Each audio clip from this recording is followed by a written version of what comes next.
Hey, hey, hey! Magandang gabi po sa ating lahat. And maligayang Pasko. It's only 14 days till Christmas. Alam niyo po bang saktong Wednesday ang Pasko? Kaya, ayan. Meron na lang tayong, including today, 2 weeks bago po tayo mag-Christmas break. Yan, kaya lubusin na natin. Magandang gabi po sa inyong lahat. Batiin natin ating mga classmates. Okay, ayan na sila. Una po si Ate She from CTJ Union. Magandang gabi po. Nandito na din si Tita Mar, si Teacher Pete, si Tita Mameng, Tita Rita, Tita Alma, Tita Mary, si Mother, ang aking mama, na mag-a-anniversary na sa Friday. Woohoo! Si Tito Herbert, Tita Nati, Tita Rachel, Tita Ruth, ayan, Tita Levy, magandang gabi po. Andito din po si Tita Nelia. Good evening po sa inyo. And kay Tita Ruth Bernardo, ang ating birthday girl. Tita Beng, good evening din po. Sabi ni Mama, lapit na ang Christmas, pero ang gift giving everyday. Aba? Sana all may pera.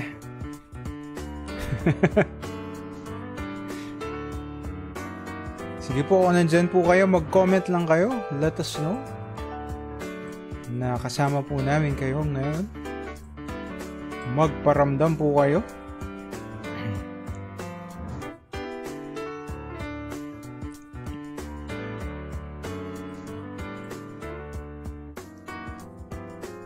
Napansin niyo po ba lumalamig na?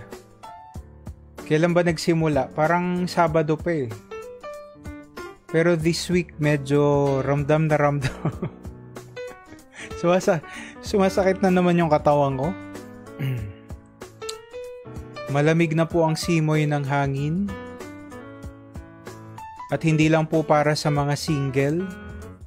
Lahat po tayo ay nilalamig na. Yan, batiin po natin si Tita Ruth Flores Bernardo ng happy birthday. Para magamit na daw ang jackets. Makakaporma na po tayo. Pwede nang mag-Korean novela uli. Magandang gabi po, Tatay Frank. And magandang gabi po kay Sister Janet Kovacha. Good evening po sa inyo.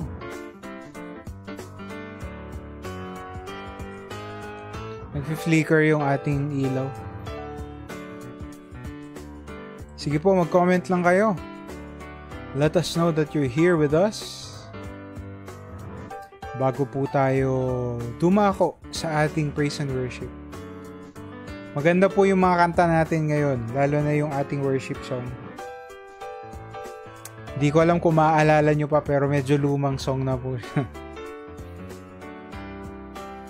Saktong-sakto din sa preaching natin sa Sunday. Jesus as a Man. Abangan nyo po yan sa linggo. Okay, check lang po natin kung sino na ang nandito. Okay, we are now 17. Praise God.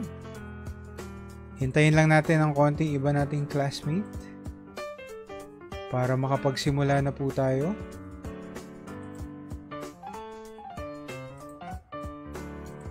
Andito na din po si Tita Lilia Coloma. Magandang gabi po, Tita.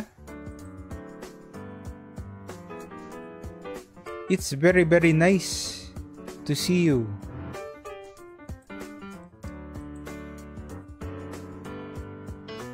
Sige po, mag-comment lang kayo.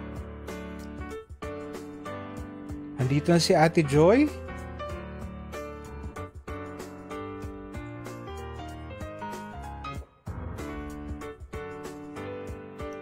Magandang gabi po.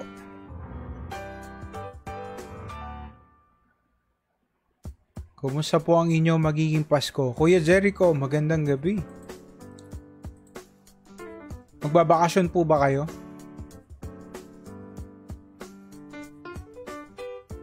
Parang sa dami ng gastos natin, mas maganda na lang. Sa bahay na lang, no?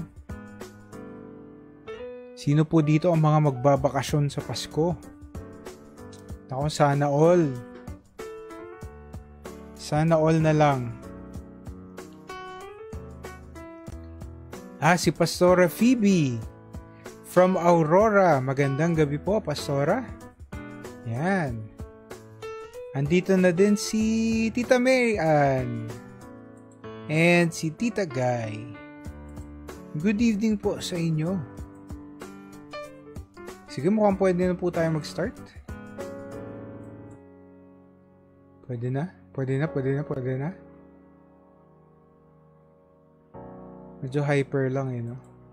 Pag-pray po natin din sila Bishop si Papa lang. Kasi pauwi na po siya galing sa Isabela. So since Sunday evening, nagbiyahe po sila papunta doon para tapusin yung ating convention center sa MRCP. So pauwi na po si Bishop ngayon. And mga madaling araw ang kanyang arrival. Sige po, samahan niyo po ako mag-pray tayo. Panginoon, pinupuri ka namin. Gusto po namin magpasalamat sa inyong kabutihan, sa lahat po Lord ng pagpapala, lahat ng opportunity, sa lahat ng panahon na iningatan mo po kami. Ngayong linggo, Panginoon, napakarami mong binigay sa amin na hindi kami karapat-dapat matanggap. Nawa po Lord sa aming pag-aaral, samahan mo po kami. Banal na Espiritu, patuloy ka pong mangusap at kumilos sa bawat isa. Bigyan mo po kami, Lord, ng malinaw na direction, Lord, sa aming buhay. Hayaan mo po, Lord, na sundin namin yung kalooban mo para sa amin. At syempre, Lord, nagsisimula ang kalooban mo sa iyong salita. Nawa po kami ay mapalakas muli ng salita mo, ma-challenge po ang aming pananampalataya at lalo kaming lumago at lumalim. At nawa po, Panginoon, ano man ang aming pinagdadaanan, mangusap ang iyong salita at ipaalala sa amin na kontrolado mo ang lahat ng bagay. Kahit na ano man ang nangyayari sa buhay namin, you have a purpose and you are still good all the time. Salamat po, Panginoon. Pinupuri ka namin. Ingatan mo po yung mga classmate namin na nagbabiyahe pa lang pauwi. And please bless every internet connection, every gadget. Ihanda mo po ang aming mga puso para sa pagtanggap ng iyong salita ngayong gabi. Muli, Panginoon, tinataas po namin sa inyo ang lahat ng papuri at pagsamba sa pangalan ni Jesus. Amen and amen and amen. Palakpakan po natin ang Panginoon ng malakas sa malakas sa malakas. And let's sing about the Lord Emmanuel, which means God with us. Hallelujah. He was there before and now He is here. Amen. So church, let us all together worship Him with all of our hearts. Amen. Let's give Him the highest praise, for He alone is worthy to be praised. Hallelujah. He walked where I walk. He walked where I walk. He stood where I stand. He stood where I stand. He felt where I feel. He felt what I feel. He understands. He knows my frailty. He knows my frailty. Shared my humanity. Shared my humanity. Tempted in every way. Tempted in every way. Yet without sin.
Hosanna.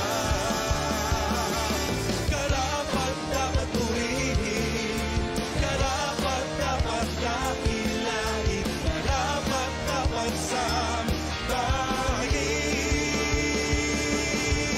Ngayong Pasko ay magpuri, ngayong Pasko ay sumamba, ngayong Pasko ay magpuri, ngayong Pasko ay sumamba. Purihin siya, awitan siya, hallelujah, Hosanna. Karapat dapat purihin, karapat dapat dakilain, karapat dapat sambahin. Ngayong Pasko ay magpuri, ngayong Pasko ay sumamba, ngayong Pasko ay magpuri, ngayong Pasko ay sumamba. Purihin siya, awitan siya, hallelujah, Hosanna. Ngayong Pasko ay magpuri, ngayong Pasko ay sumamba, ngayong Pasko ay magpuri, ngayong Pasko ay sumamba.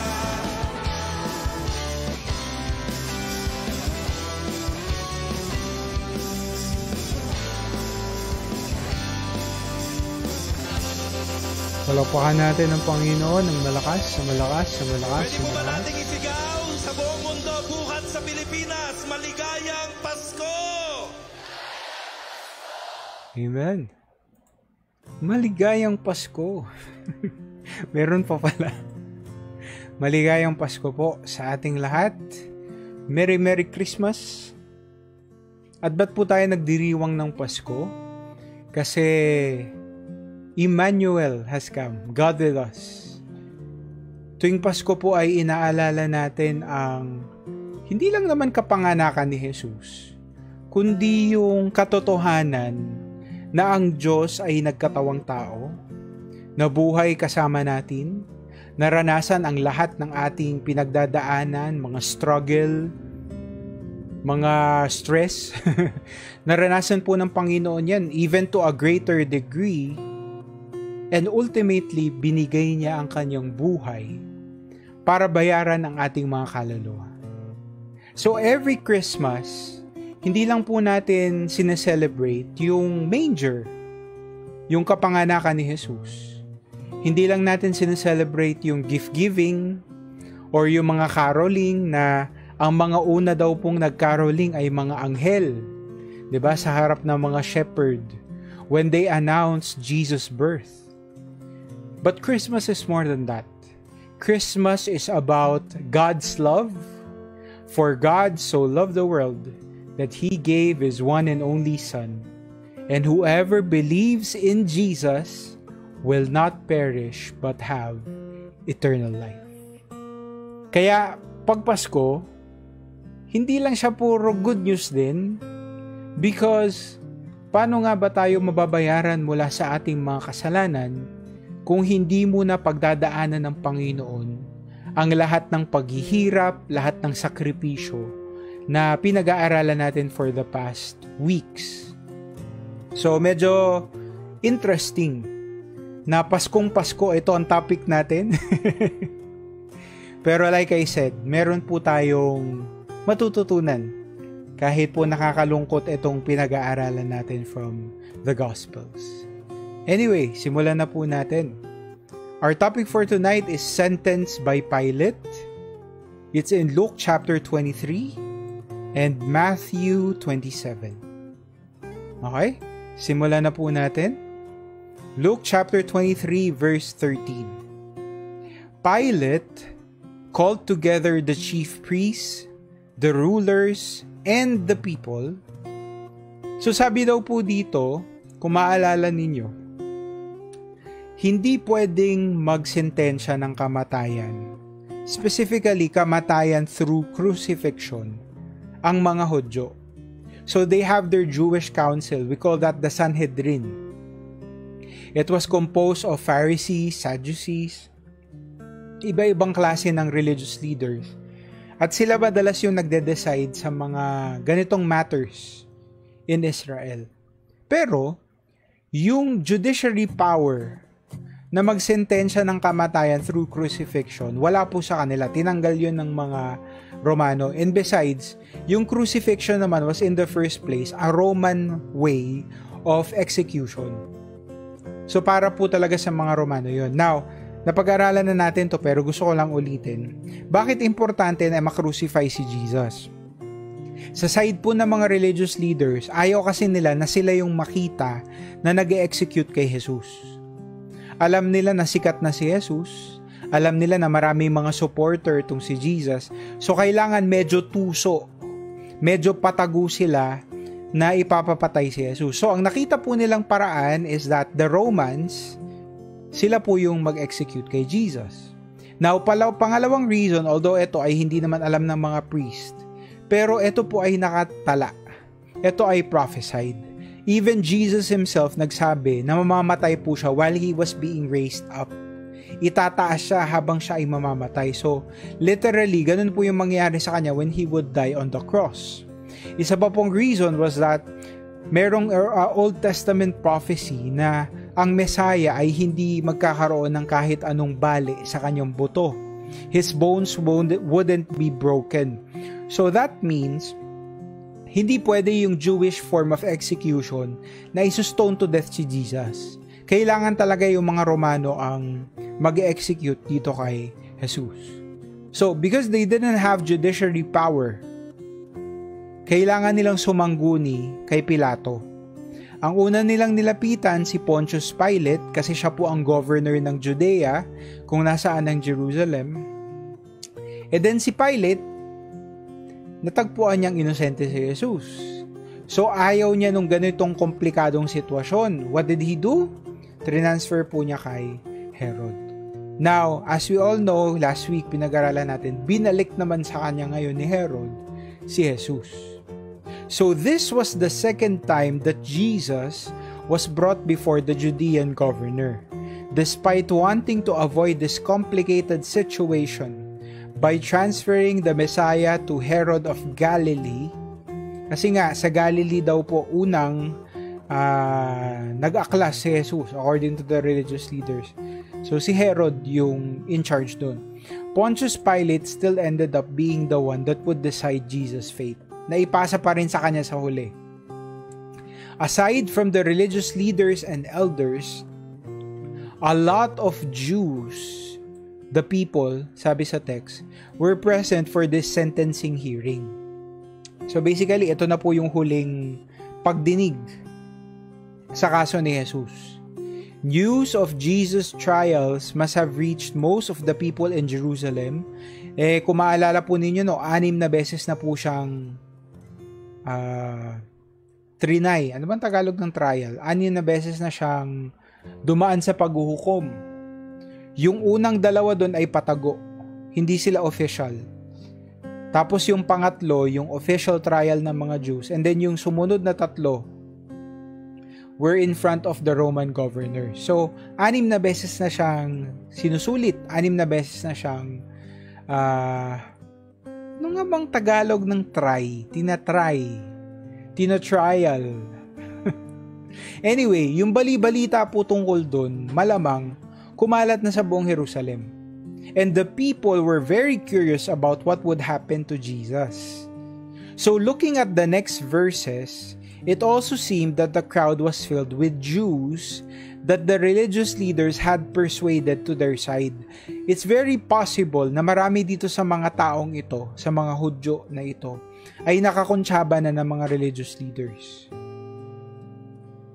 Na-orient na po sila beforehand. Na pag ganito yung nangyari, ganito yung sasabihin nyo. These were the people who would demand for the Messiah's crucifixion later. So pansinin nyo po, kahit dyan sa picture natin, napakaraming mga tao. Paglilitis, thank you po. Paglilitis. Napakarami ng paglilitis na dinaanan si Jesus. At ngayon, napakarami ng mga, ano bang tawag dito? Mga epal, mga usi, nakikiusyoso, gusto po nilang makita kung ano ang kahihinatnan ni Jesus. So, verse 14, Pilate said to them, "You brought me this man as one who was inciting the people to rebellion." So, inuulit lang ni Pilato yung accusation against Jesus. Well, allegation. Kasi nga, wala naman talagang ebidensya. Most of the Sanhedrin's allegations about Jesus were of little concern to the Romans. In other words, sabi nila kanina, hindi daw nagbabayad ng buwis si Jesus at in-encourage niya yung mga Hudyo na wag din magbayad.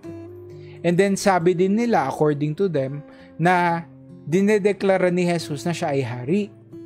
Now, wala pong ebidensya lahat ng yon. Kaya hindi sila masyadong binigyang importansya ni Pilato. But then, nung napansin ng mga religious leaders na hindi nagwo-work etong mga accusation na ito, nag-backtrack po sila ng konti. They now claimed that Jesus was responsible for stirring up trouble. Lagay nyo nga po sa comments, trouble. Can you put it in the comments? Trouble. Nanggugulo daw si Jesus. More specifically, in Galilee, kaya nga pinadala ni Pilato si Jesus kay Herod, and now in Judea. So sa Galilee nagsimula, ngayon, sa Judea naman manggugulo si Jesus. Now, obviously, because Pilate was the Judean governor, hindi po niya mai-ignore itong accusation na ito. So, pansinin niyo po, no, napaka-methodical nitong si Pilato. Hindi siya katulad nitong mga religious leaders. Now, you would expect them to uphold the law. At kung meron man silang lilitisin, dapat patas yung paglilitis. Pero it turns out, ito pang Roman governor ang mas patas. Sabi niya dito sa verse 14b, "I have examined him in your presence." In other words, pag sinabing in your presence, hindi po siya patagong trial. It was a fair trial. And he has found no basis for their charges against him. No basis. Wala daw pong ebidensya, walang resibo, walang pruweba. In the very short time that Jesus was in front of Pilate, he was found to be completely innocent. And this wasn't because Pilate had a hidden agenda against the Sanhedrin. Iisipin siguro ng mga Sanhedrin, kaya lang naman pinapanigan ni Pilato si Jesus kasi galit si Pilato sa mga religious leaders. Well, actually, kung maaalala nyo nga po, hindi naman talaga siya, wala siyang kaamor-amor dito sa mga religious leaders. Pero ayaw din naman niyang i-antagonize sila kasi pag nawala yung pabor nitong mga religious leaders kay Pilato, baka magkagulo. And as the Roman governor, ayaw po niyang mangyari yun. So, wala pong hidden agenda si Pilato. He carefully examined Jesus in a fair trial. Yun nga nakakatuwa dun eh. At nakakapagtaka. Si Pilato pa talaga yung gumawa ng patas na paglilitis. 'Di ba? In front of the Jewish leaders and probably even brought along his own investigators. Hindi naman po, excuse the term, no? Hindi naman stupid etong si Pilato. Kahit na may mga ebidensya daw na nilalatag itong religious leaders, malamang naghanap din siya ng sarili niyang ebidensya. He's not stupid. Hindi siya mapapaniwala ng basta-basta. And after all this, Pilate declared that Jesus was innocent of any crime. Ayan, lagay nyo nga po sa comments, innocent. Type nyo po, innocent. Sa kabila ng lahat ng ito, sa kabila ng lahat ng paratang sa kanya, Pilate still found Jesus as innocent. At ang nakakatuwa, hindi lang po si Pilato. Sabi dito sa verse 15, neither has Herod, yung pangalawang governor, for he sent Jesus back to us. And as you can see, Jesus has done nothing he has done nothing to deserve death. In other words, he is innocent. We have to remember that Jesus was also put on trial in front of Herod Antipas. So last week po pinag-aralan na natin to. Balikan nyo na lang po kung meron kayong gustong maalala. During Jesus' time in front of the Galilean governor, the chief priest passionately insisted that he was guilty. Grabe po yung mga paratang nila kay Jesus. Well, actually, kahit naman sa harap ni Pilato, pero more so sa harap din po ni Herod. Kasi alam nila si Herod yung governor ng Galilee. Alam nila na kung meron mang mga nakakarinig ng ugong-ugong patungkol kay Jesus, si Herod yun kasi yun ang nasasakupan niya na lugar. Pero kahit na anong paratang ang ibato nila kay Jesus, tahimik pa rin siya. You remember our word last week? Silent. He kept silent. Jesus refused to defend himself or even speak. Hindi siya naglaban, hindi siya nagsalita, and he was immediately sent back to Pilate. So talagang hindi natin alam, no, pero nung unang panahon kasi, obviously, pag ikaw ay hindi naman guilty, pag wala ka namang nagawang kasalanan, siyempre maglalaban ka. Kinakastigo ka na eh. Dedepensahan mo dapat ang sarili mo. Kung ikaw naman ay guilty, madalas, nananahimik ka na lang or kung sakali, yung iba din ay naglalaban. So, hindi natin alam kung ano nga bang nakita ni Herod dito kay Jesus.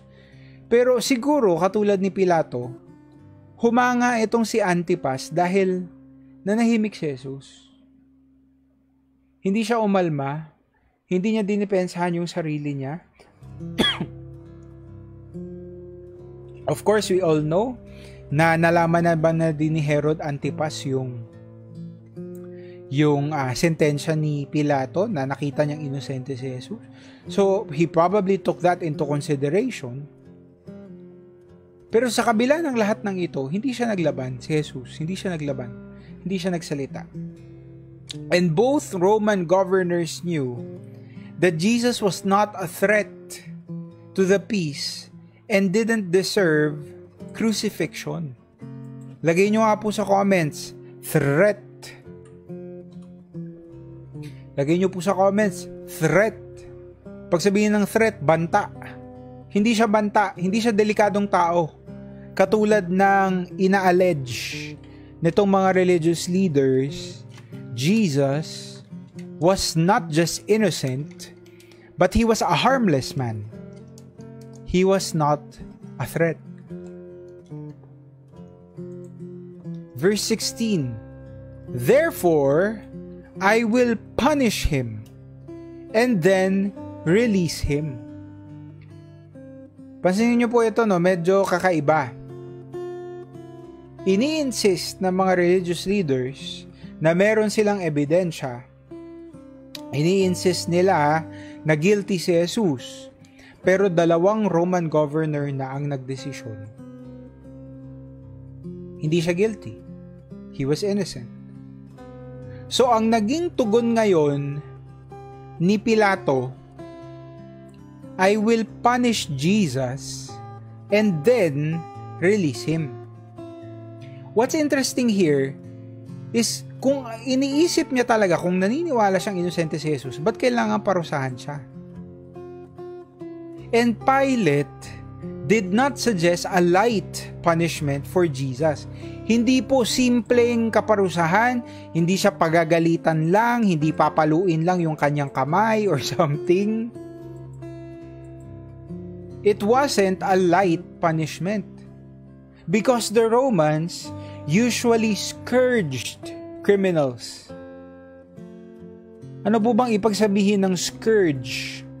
To scourge means to whip brutally. Ano bang Tagalog ng brutal?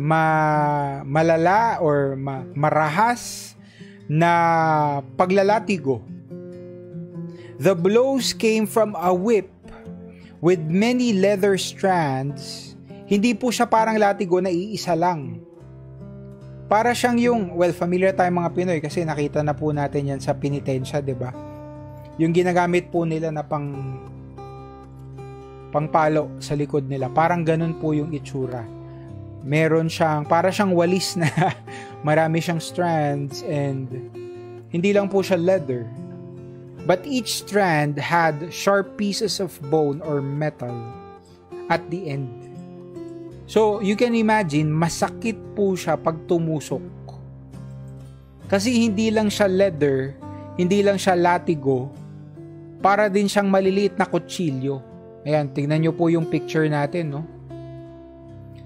Hindi siya smooth na whip. Napaka, I cannot imagine, parang may tinik. Na siguro napanood niyo na po yung Passion of the Christ, 'di ba? Alam niyo po yung itsura nun. Bumabaon talaga dun sa katawan nung sinuscourge. This flagellum reduced the criminals' backs to raw flesh. Nababalatan na po sila, yung iba minsan lumalabas na yung buto.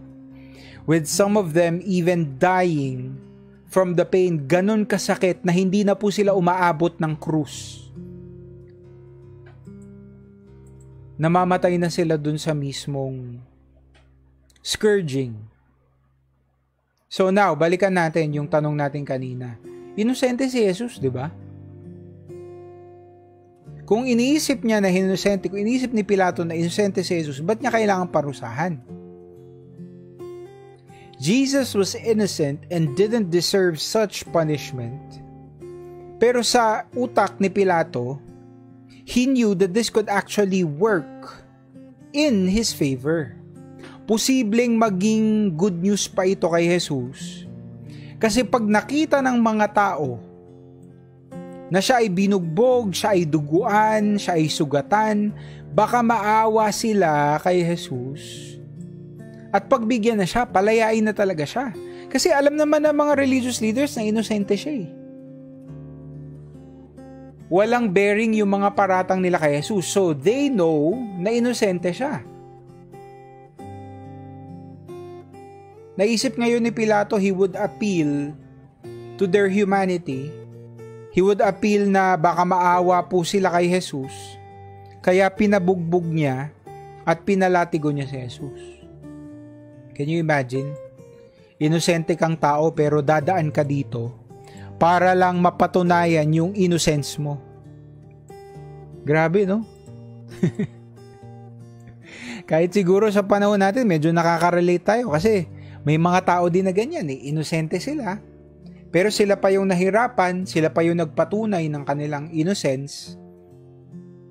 Pero more so si Jesus, wala po talaga siyang sala. So, pina-scourge ni Pilato si Jesus. And after scourging him, hinarap niya uli sa mga tao. Now, punta na po tayo sa Matthew 27. Verse 15. Now, it was the governor's custom at the festival during the Passover to release a prisoner chosen by the crowd. So, ito pa pala ang isang tactic ni Pilato. This was another way that Pilate believed Jesus could escape death. Why? Because there was a custom. Lagay nyo nga po sa comments, custom.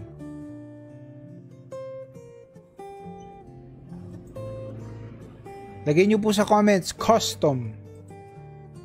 So meron daw po silang tradisyon na during Passover, pinapakawalan po nila yung isang kriminal. They would release a prisoner every Passover season. Parang siguro, ano na lang nila, grasya or awa dun sa taong yun. Di ba? So while the final decision was placed on the governor, he could certainly be swayed by popular opinion. Add to this the fact that Jesus had been scourged by the Romans. Kakabugbog pa lang kay Jesus. And the crowd, tingin ni Pilato, the crowd was sure to sympathize with Jesus. Yun ang inaasahan niya. Napalalayain nila si Jesus dahil maaawa sila, and besides, meron namang tradisyon na palalayain ng isang kriminal. So, palayain na natin to. Palayain natin si Jesus. Tingnan nyo pa po ito. Magaling din si Pilato matalino siya Verse 16, at the same time, they had a well-known prisoner whose name was Barabbas. So, nakikita nyo na po yung tactic niya, no? Ihaharap niya si Jesus na hirap, binugbog, duguan, at most importantly, inosente. At ipapares niya dito kay Barabbas. At si Barabbas ay kilalang kriminal. Sabi po dito, well-known prisoner. Sa ibang translation, notorious. He was a notorious prisoner. And Mark 15 verse 7 tells us what made Barabbas well-known and notorious. Bakit nga ba siya naging notorious? Because he was among the rebels who had committed murder during their insurrection. Hindi lang po siya rebelde, mamamatay tao din po siya. Today, we could regard a man like Barabbas as something like a revolutionary terrorist. So he was a rebel, he was a terrorist, and he was a murderer. Etong si Barabbas. Lagay nyo nga po sa comments, Barabbas or Barabbas. I-type nyo nga po, Barabbas. Ironically, this criminal was actually guilty of the crimes that the priests were accusing Jesus of. Diba? Sabi nila si Jesus, nag-aaklas. Si Jesus, nag-organize ng army daw niya para patalsikin ang Rome. Etong si Barabbas, actually, ginawa niya na yun. Nag-aklas siya. He started an uprising against Rome. At mas masahol pa doon, pumatay siya during that uprising. So more than likely, Barabbas was scheduled to be crucified that very day. Isa pa pong dahilan siguro kung bakit ini-insist nila na ngayong araw din ipapatay si Jesus was because merong nakaschedule na crucifixion nung araw na yun. So it's very likely na ito pong si Barabbas kasama yung dalawang kriminal na nasa gilid ni Jesus. Sila po yung tatlong nakaschedule na ipapako sa krus ng araw na ito. So pansinin niyo po itong si Pilato, ginawa niya na ang lahat ng magagawa niya talaga para si Jesus ay magmukhang inosente at panigan ng mga tao. Pinabugbog niya para maawa sila. Pinapili niya kung si Jesus ba o si Barabbas na isang kriminal.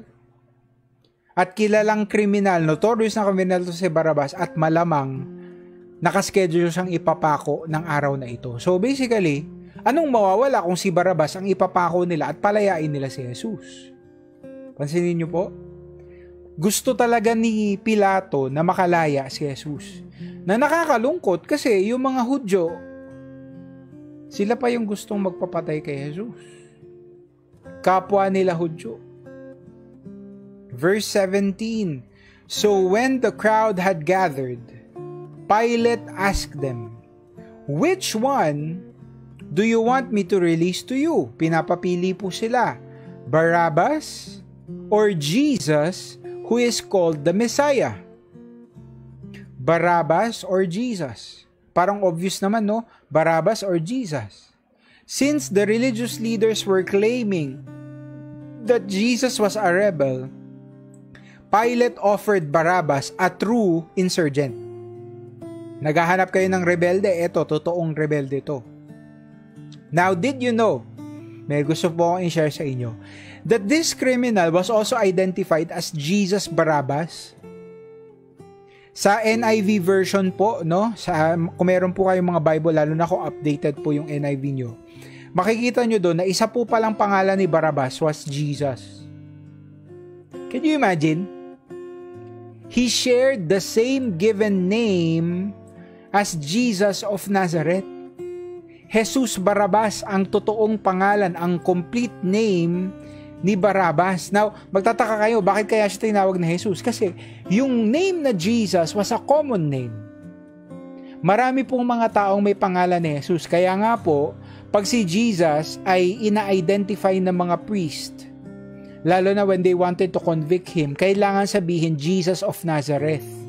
Kasi basically, yung of Nazareth, yung nagiging apelyido niya. So, can you imagine? Si Barabas, kapareho ng pangalan ni Jesus. This created a potent symbolism in the choice that faced the people. Would they choose? Who would they choose between these two Jesus? Number 1, Jesus the Messiah, the one previously known to be innocent. Or number 2, would they choose Jesus Barabbas, Jesus the rebel, a man likely already scheduled for death?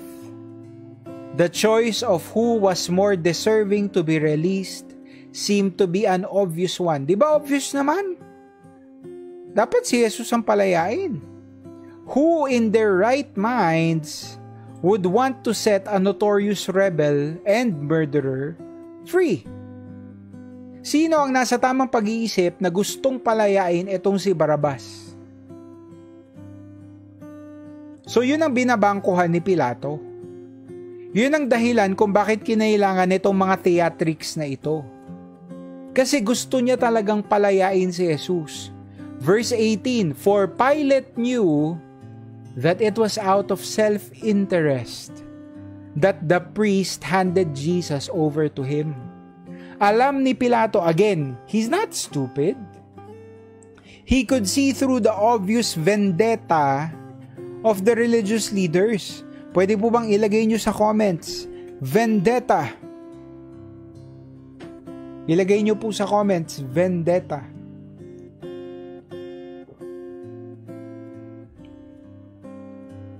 Na may personal sila. Hindi na sila objective. Hindi na nila kayang magdesisyon objectively. Kasi meron silang pinupuntusan dito kay Jesus. May vendetta sila. At halatang halata ni Pilato yun. He could see through them. If for no other reason than to resist being manipulated by the priest, Pilate seemed to committed to having Jesus released rather than killed. Si Pilato, again, he's not stupid. Ayaw niyang magpauto dito sa mga religious leaders. Bakit niya ipapapatay ang isang inosenteng tao?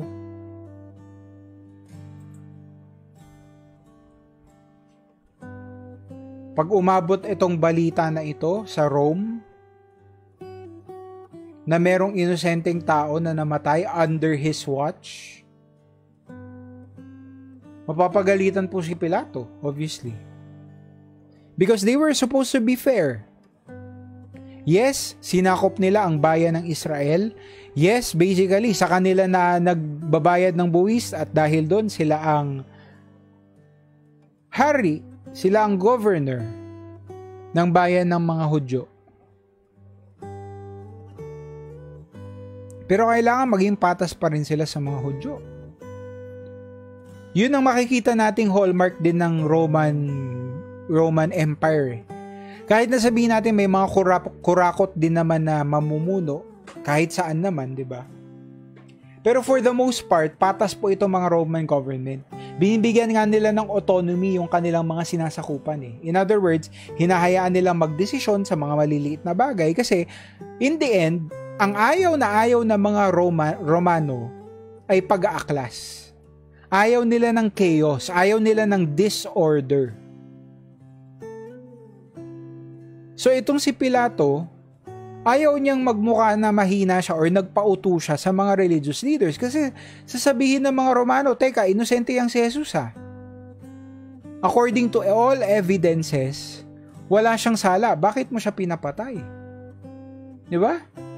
So kitang-kita ni Pilato na merong vendetta itong mga religious leaders. Verse 19, while Pilate was sitting on the judge's seat. Ito po, tignan nyo, interesting itong tagpo na ito. His wife sent him this message. Ano kayang meron? Alam naman ng asawa ni Pilato na nasa trabaho siya. Bakit kailangan padalhan siya ng importanteng mensahe? Sabi nung asawa, don't have anything to do with that innocent man. Aba, kahit yung asawa ni Pilato, sinasabi na si Jesus ay inosente. Why? For she had suffered a great deal today in a dream because of Jesus.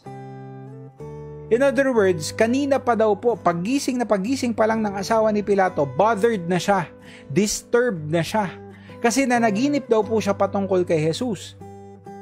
At alam niyang inosente si Jesus. Isn't that interesting? Kasi we can imagine, ito pong panaginip na ito, malamang nanggaling sa Panginoon. Pero you could also argue, bakit padadalhan ng Panginoon ng ganong panaginip yung asawa ni Pilato to the point na kailangan niya kausapin yung asawa niya? Paano pag nakumbinsi si Pilato na wag nang ipapako si Jesus dahil inosente siya? So, hindi na mamamatay si Jesus sa krus. Hindi na matutupad ang prophecy. Hindi na siya makakapagbayad ng ating mga kasalanan. Pero, ito, siguro kaya lang po hinayaan ng Panginoon na mangyari ito. Kasi alam din niya na in the end, ipapapako pa rin ng mga tao si Jesus.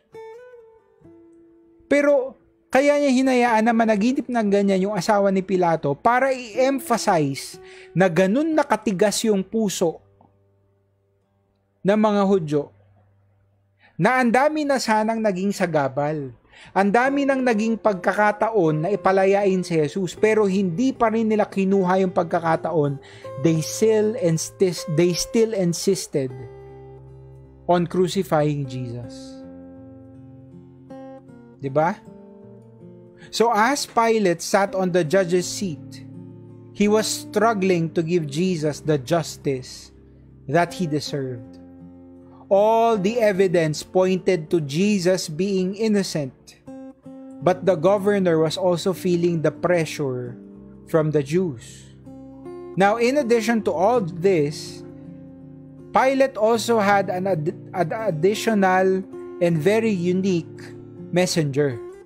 At sino po yung naging mensahero? His own wife. Lagay nyo nga po sa comments, wife. Can you type it in the comments? Wife. We can only speculate what Pilate's wife saw in her dream. Maybe she saw Jesus, an innocent man, crowned with thorns and crucified. Di natin alam. Maybe she saw him coming in glory with the clouds of heaven. Di natin alam. Maybe she saw herself and her husband facing Jesus at the great white throne of judgment. Hindi natin alam kung ano ang eksaktong napanaginipan nitong asawa.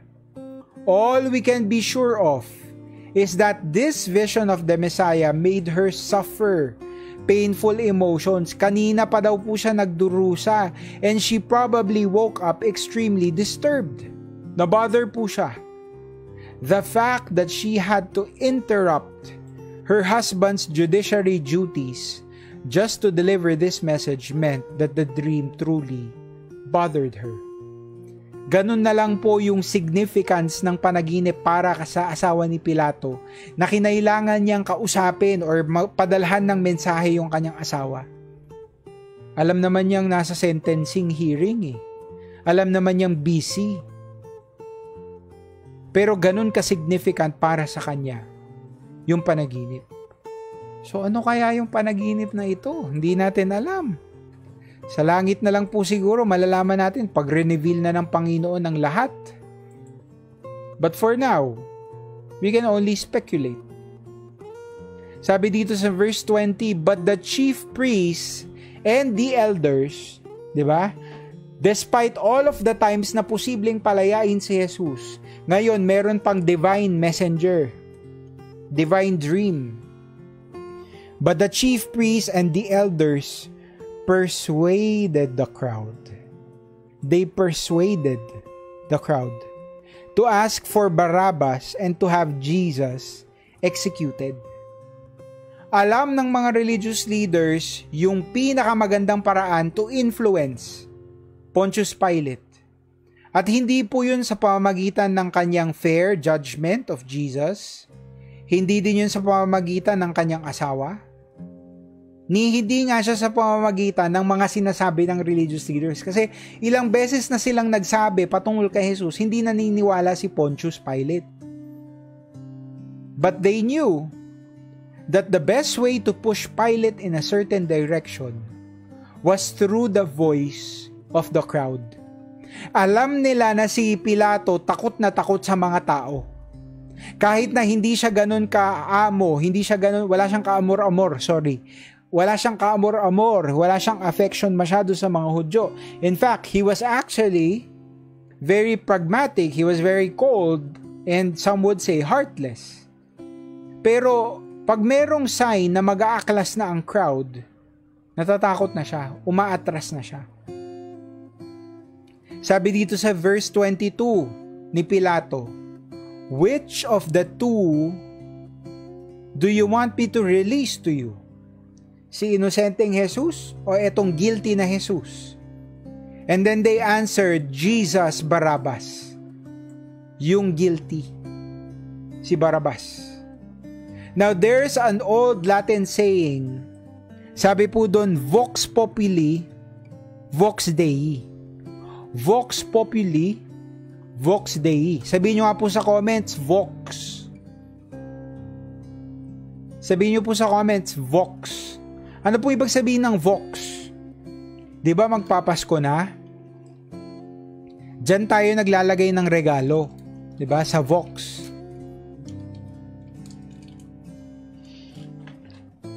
O kaya alam nyo po yung kotse, yung Volkswagen. Ang corny. Pasensya na po, nagugutom na ako eh. Pero anyway, Vox Populi, Vox Dei. That means the voice of the people is the voice of God. May paniniwala na dahil maraming tao ang nagsasabi, siguro, yan ay boses na din ng Panginoon. Now obviously, this isn't always the case. The voice of the crowd can be so far from what the Lord wants to say to us. Posibleng ang taliwas yung sinasabi ng mga tao sa kagustuhan ng Panginoon. Because instead of releasing an innocent man, the Jews chose to side with a known terrorist. Verse 22, "What shall I do then?" Sabi ni Pilato, "with Jesus, who is called the Messiah?" Pinili niyo si Jesus Barabbas? Ano namang gagawin ko kay Jesus na Nazareno? Jesus na sinasabing tagapagligtas. At ang sagot nila, crucify him. Crucify him. It's very likely that Pilate couldn't believe what he was hearing.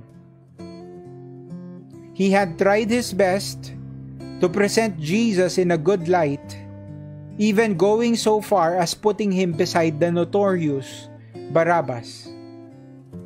But it seemed like the people had already made their choice, and there was nothing that Pilate could do. They said, "Crucify him." Again, si Pilato, gusto niyang palayain si Jesus. Ayaw niyang ipapatay ang isang inosenteng tao, so he appealed once more. Sabi niya, verse 23, "Why? What crime has he committed?" Napapakamot na lang siguro siya ng ulo kasi anong problema niyo? Anong problema niyo kay Jesus? But they shouted all the louder, "Crucify him! Crucify him!" Hindi nga nila sinagot yung tanong ni Pilato. Sabi niya, "What crime has he committed? Ano nga bang ebidensya niyo against him?" Hindi nila sinagot yun. They only continued to shout for Jesus' death. In fact, they called for more than just his death. They wanted Jesus to suffer and die through crucifixion. Lagay nyo nga po sa comments, crucifixion. Can you type it? Crucifixion. Hindi lang nila gustong mamatay si Jesus. Simpleng kamatayan. No, they wanted Him to suffer. Kasi torture po itong crucifixion eh. Napakalupit, napakasakit. At yun ang gusto nilang mangyari kay Jesus. Yes, inuto sila ng mga religious leaders. Yes, kinumbinsi sila, pinersuade sila. Pero grabe naman. These were the people na just a few weeks or a few days ago, pinupuri nila si Jesus. Posibleng among this crowd, merong mga tagasunod si Jesus. At nung una, hindi nila sinasabi na ipapako si Jesus. Pero dahil marami ng tao ang nagde-demand, Vox Populi, Vox Dei, di ba? Hindi na sila nag-go against the flow. Sumunod na lang sila sa agos ng mga tao. Vox Populi, Vox Dei. Barabbas was a terrorist and a murderer, yet he was set free while Jesus was crucified. Ang nakakalungkot nga po is that the cross that the Messiah would hang on was probably originally intended for Barabbas. Dapat si Jesus Barabbas ang ipapako. Dapat siya yung nakaschedule, pero si Jesus na tagapagligtas ang namatay sa krus. Kahit na parang ang unfair, nakakalungkot, itong tagpo na ito, it's also a reminder for us. It's a humbling reflection of God's grace and mercy. Pag nababasa natin na si Barabbas ay pinalaya at si Jesus ay pinapako, pinapaalala sa atin nun kung gaano kabuti, kung gaano kamaawain ng Panginoon. God didn't give a sinful man the punishment that he deserved. Katulad po natin, lahat tayo makasalanan. Lahat tayo katulad ni Barabbas. Tayo dapat yung ipapapako.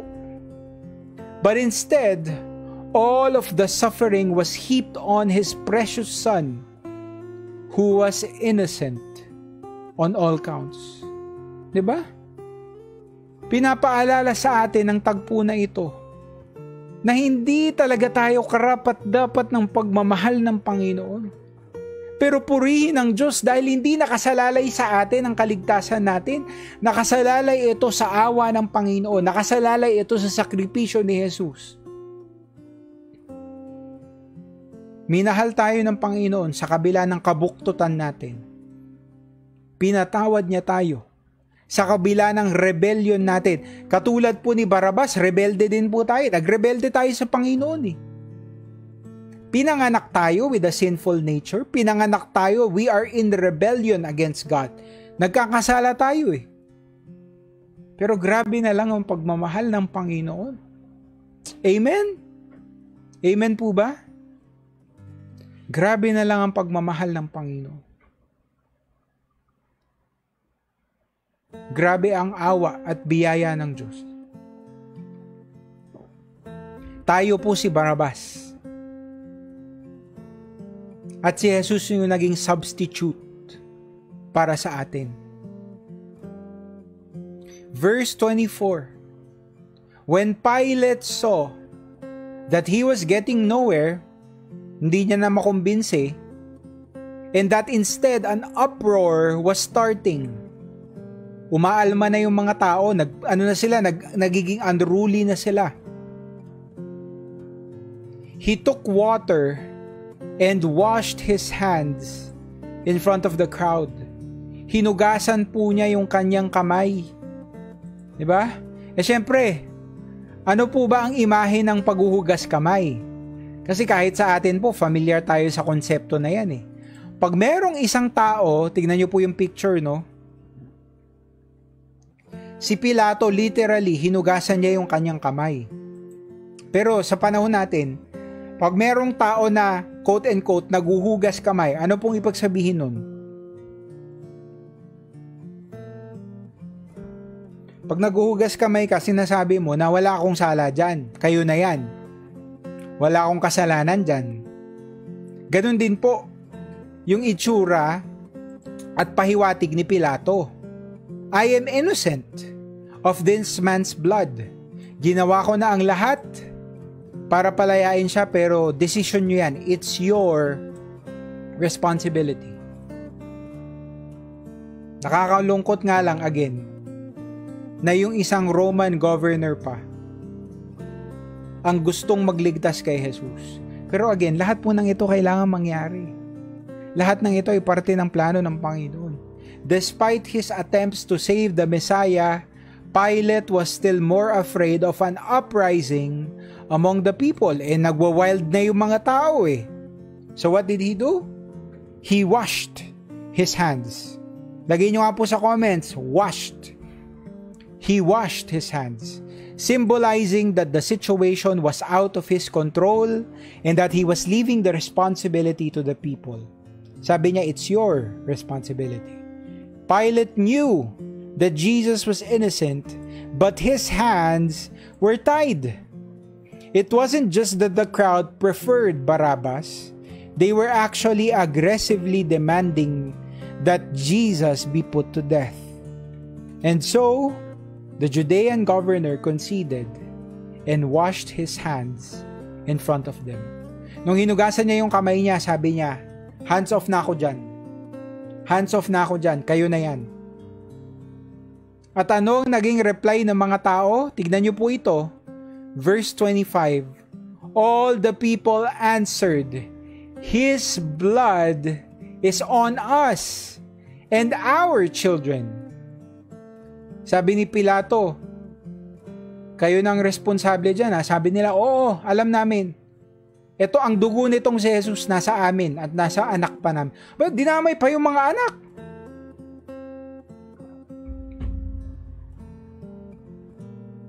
Tignan nyo po yung title natin ngayong gabi, no? Sentence by Pilate. Sabi dyan, Sentenced by Pilate. Yes, it was Pilate who gave the official verdict. But ultimately, sino po ang nagsentensya ng kamatayan kay Jesus? Yung mga Hudyo. Sila mismo. They weren't scared of having innocent blood on their hands. When they chose Barabbas instead of Jesus, it reflected on the fallen nature of all humanity. Ganun po kabuktot, ganun kakorap, ganun ka-sinful ang tao na kahit nakakita sila ng inosente, pinapreserve pa rin nila yung sarili nila. Yun ang nangyari sa mga religious leaders. Alam nilang inosente si Jesus. Yung ilan sa kanila naniniwala na posibleng siya nga ang Messiah. But they still wanted to preserve their power. And so they condemned this innocent man to death. Ano yung sigaw ng mga tao? His blood is on us and on our children. Yung dugo ni Jesus ay nasa amin at nasa aming mga anak. Ang hindi nila alam, meron po palang significance yung sinabi nila na yun. What significance? On one hand, yes, yung dugo nga ni Jesus ay nasa kanila. They were guilty of crucifying the Savior of the world. But at the same time, all of this must happen for humanity to be saved. Diba? Sabi nila ang dugo ni Jesus ay nasa amin. And true enough, para maligtas ang sanlibutan, kailangan ng dugo ni Jesus na mapasa kanila. It's only through the wonderful blood of the Lamb that the Jews, Gentiles, and their children would be cleansed from all of their sin. Ilagay nyo nga po sa comments, blood. It's only through the wonderful working power of the Lamb, working blood of the Lamb, na sila po ay maliligtas. So yes, on one hand, yung dugo ni Jesus ay nasa kanila, guilty sila. But on the other hand, kailangan na dumanak ng dugo ni Jesus. Kasi yan lang ang magwawash sa kanila. Kung paanong hinugasan ni Pilato yung kanyang mga kamay, yung pagdanak din ng dugo ni Jesus sa krus ang naghugas sa kasalanan ng sanlibutan. You remember that song? What can wash away my sin? Nothing but the blood of Jesus. Diba? What can make me whole again? Nothing but the blood of Jesus. Oh, precious is the flow that makes me white as snow. No other fount I know, nothing but the blood of Jesus. Praise God. It's only through the blood of Jesus that we are washed, that we are cleansed from all of our sin. Sabi po ni Tita Levy, without the shedding of the blood, there can't be washing of sin. Amen. Salamat po, Tita Levy. Verse 26, Then Pilate released Barabbas to them. Yan ang gusto nyo eh. Ginusto yan. But then he had Jesus flogged and handed him over to be crucified. Teka. Akala ko ba skinurge na si Jesus kanina? Opo. Ito po yung pangalawa. Jesus had already been scourged just a few moments ago sa Luke 23. Naalala po ninyo? In an effort to play to the crowd's sympathy. But in the next passages, at ito po ang pag-aaralan natin next week, bago po tayo magwakas ngayong taon, pag-aaralan natin kung paano hinagupit si Jesus. Kung paano siya kinutya. In the next passages, Jesus would be further beaten and humiliated on his way to be executed. Hindi pa ba sapat? Ipapapako na nga siya sa krus eh. Napakasakit na nga nun eh.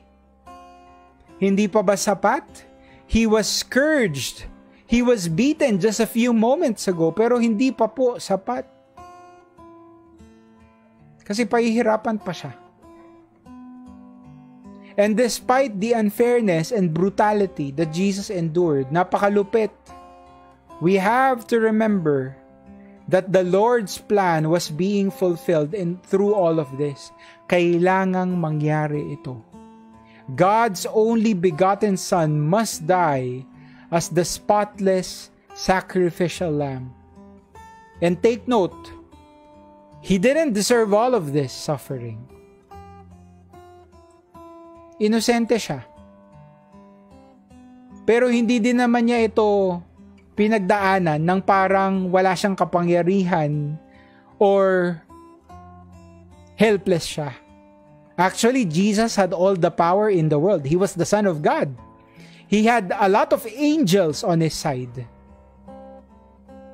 Pero tinanggal niya ang lahat ng iyon. He willingly took everything, every suffering, every beat, every whip, lahat ng dura, lahat ng pang-aasar, lahat ng akusasyon, lahat ng pangbubugbog, lahat ng sipa, lahat ng ginawa sa kanya, inako niya.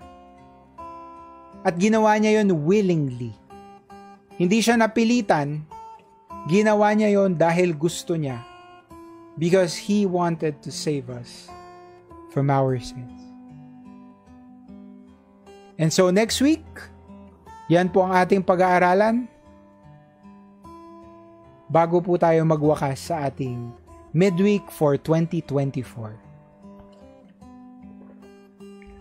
Meron pa po ba kayong gustong idagdag or tanong bago po tayo magwakas?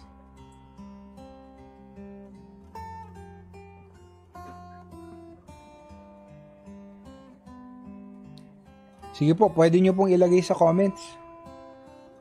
Meron pa po tayong konting oras para mag-discuss.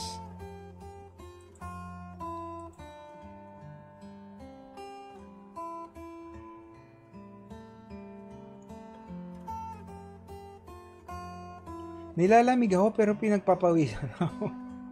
Hindi ko maintindihan.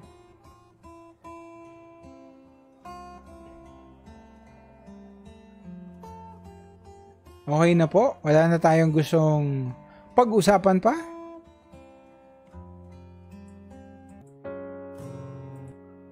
Kung okay na po kayo sa ating pag-aaral, maglagay po kayo ng malaking amen sa comments. Para malaman ko po na you are satisfied with our study. Maglagay po kayo ng amen sa comments.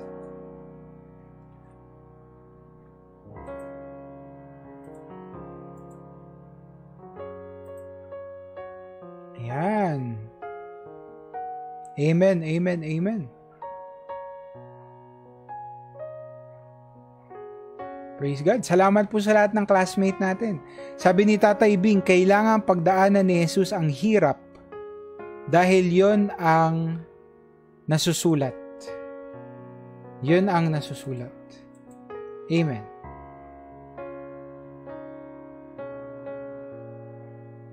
Praise God.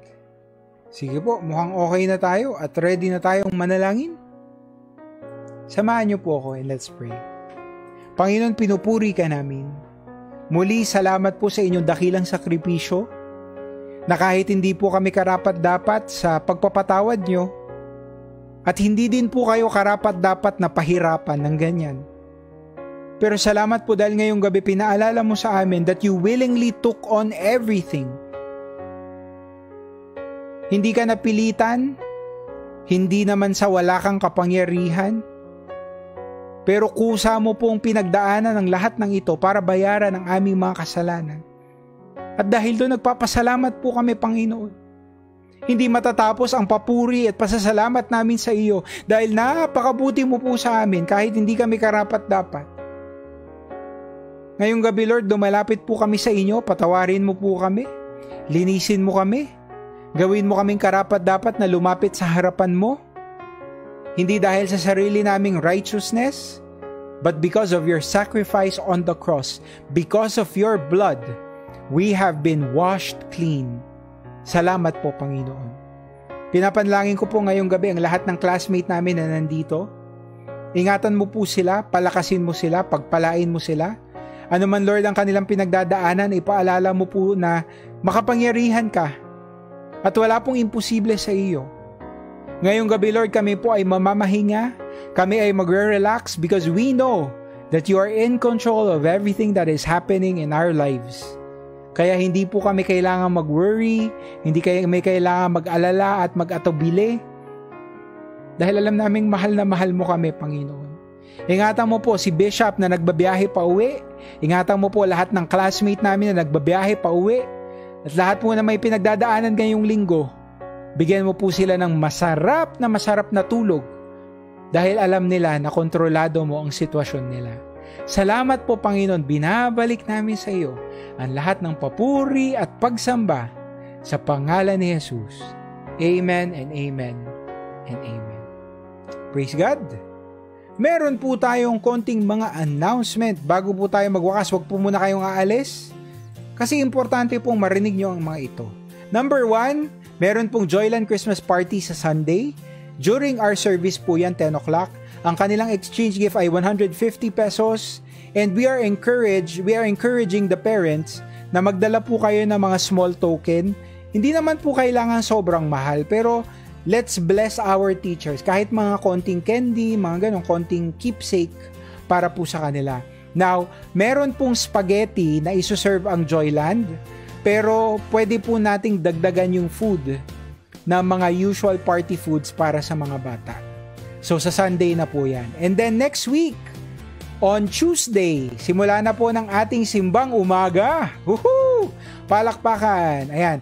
Ito po ay December 17, Tuesday po yan, hanggang December 21, Saturday, 5:30 po ng umaga. So wag po kayong mag-alala kasi meron po tayong breakfast.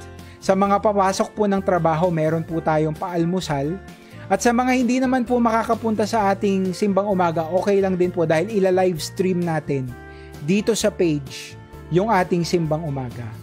Now, sa darating na Wednesday, again, ito po yung huling midweek natin for this year. Ito po ang topic natin, Hated by the People, Matthew 27 and John 19. Basahin nyo na po yan in advance para makapagtanong po tayo next week. And then on December 22, next Sunday pa po ito, share the love sa atin pong Christmas service. So mag-prepare po tayo ng mga small gifts or tokens at take note, ibibigay po natin ito sa mga taong hindi natin masyadong close or hindi natin masyadong nababate or kilala. Sila po yung ibe-bless natin ngayong Sunday. Next Sunday, okay? December 22. And last announcement, December 22 din po ay Christmas party ng mga tropa. Ayan, mga kabataan. So, 12 o'clock po yan. More info po nasa ating page. Nag-post na po kami ng details para sa mga kabataan. Pero parents, kung gusto nyo pong i-check yung mga detalye, pumunta na lang po kayo sa Tropa CTJ Lagro. Dito po sa Facebook. So, yun po ang page ng ating mga kabataan. Yun lang po. Salamat po mga kapatid. Let's eat breakfast at let's eat dinner. Sa mga hindi pa po kumakain dyan, God bless you, good night, and see you next time. Bye-bye po.